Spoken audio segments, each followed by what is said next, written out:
အားလုံးပဲမင်္ဂလာပါရှင်ယူရိုရဲ့ဒီရထထပ်ပါဒီနေ့ blog လေးကတော့ထပ်တို့ဘန်ကောက်မြို့ကနေဟိုချီမင်းမြို့ကို flight နဲ့သွားတဲ့ blog လေးပဲဖြစ်ပါတယ်ထပ်တို့ကတော့ဒွန်မောင်းလေဆိပ်ကနေအေးရှားပဲစီဖြစ်တယ်ပေါ့နော်အခုကတော့အိမ်ကနေဒွန်မောင်းလေဆိပ်ကိုသွားနေတာပဲဖြစ်ပါတယ်ရှင်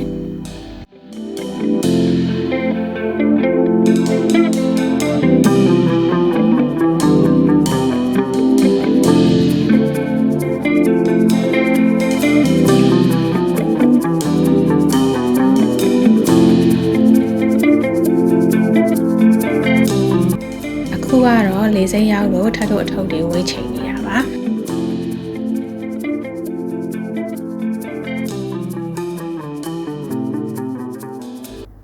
အခုကတော့အထုပ်တွေကေကြီးချိန်ပြီးသွားလို့ထပ်တို့လင်းမော်တက်ဖို့ပေါ်တက်တာပါဒွန်မောင်းလေဆိပ်ကအေးရှားကြတော့လေဗီယက်နမ်ဟိုချီမင်းကို 25kg နဲ့ Hungary က 7kg ပေးတယ်ပေါ့နော်ထပ်တို့မြန်မာ airline နေလိုမျိုး 30kg တော့မရဘူးသူကတော့ 25kg ပဲရပါတယ်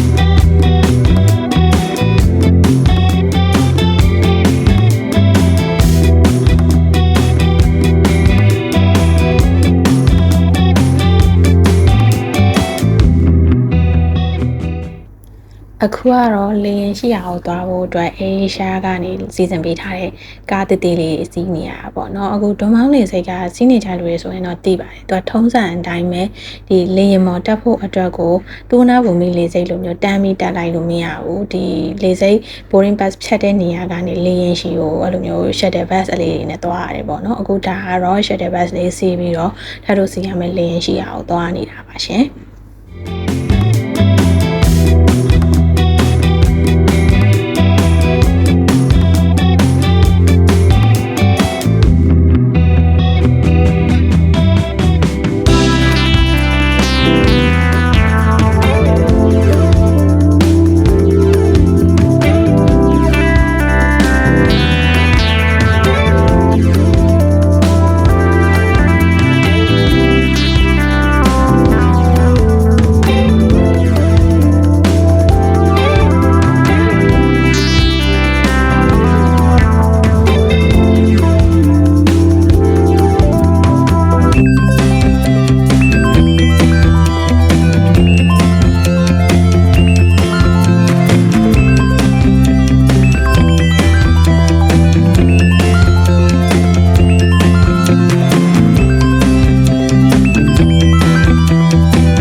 ခုကတော့ထပ်တို့စီရမယ်လေရင်ရှိရောက်ပါပြီရှင်အားလေးမမထုတ်တွေပါနေရချ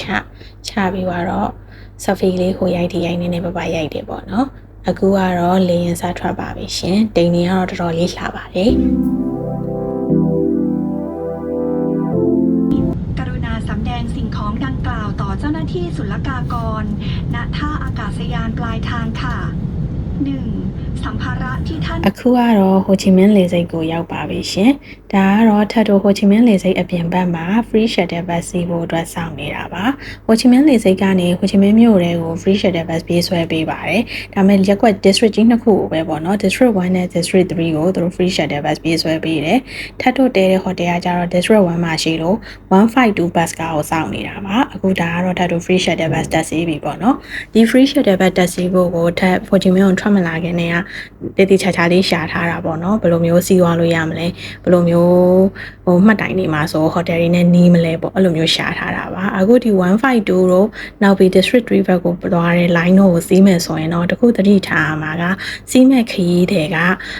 main luggage တစ်ထုပ်ရယ်နောက်ပြီးတော့ကြောပွေးတစ်လုံးရယ်ပဲပါပါမယ်အဲ့လိုပါတဲ့လူပဲစီးလို့ရမယ်ပေါ့နော် main luggage က hand carry တစ်ထုပ်ကြောပွေးတစ်ထုပ်အဲ့လို3ထုပ်ပါတဲ့ခရီးတွေကိုဆိုရင်တော့တို့ကပေးမစီးပါဘူးဒါတို့သတ်မှတ်ထားတဲ့ rule ပေါ့နော်အခုထပ်တော့ကြတော့ထပ်တို့တဲတဲ့ hotel က district 1မှာရှိတာဖြစ်တဲ့အတွက်ကြောင့်မလို့ district 1ကိုသွားတယ်152ကားကိုတက်စီးမှာပါပြီးရင် hotel နဲ့အနီးဆုံးမှတ်တိုင်မှာဆင်းပါတယ်သူတို့ဒီကားလေးတွေကသူတို့ရှိမှာ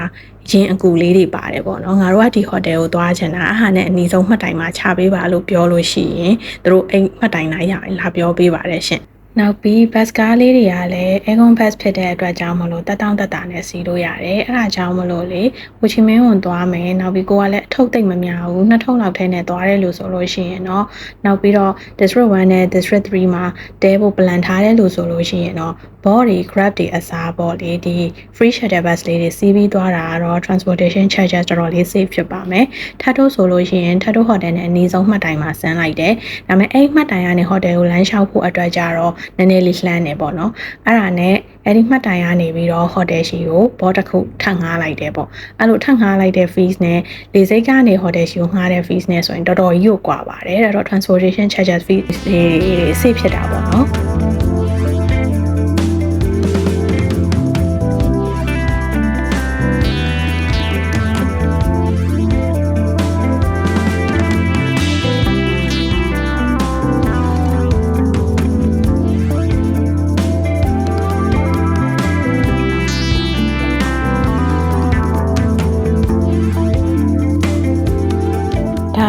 ထပ်ထုတ်တဲတဲ့ hotel နဲ့အနီးဆုံး Independence Palace ဗီယက်နမ်ရဲ့လွတ်လပ်ရေးနန်းတော်ပါရှင်ဒီ Independence Palace ကနေနည်းနည်းလေးဆက်သွားလိုက်မယ်ဆိုရင်ထပ်ထုတ်တဲတဲ့ hotel ကိုရောက်ပါပြီဒါကတော့ထပ်ထုတ်တဲတဲ့ hotel လေးပါ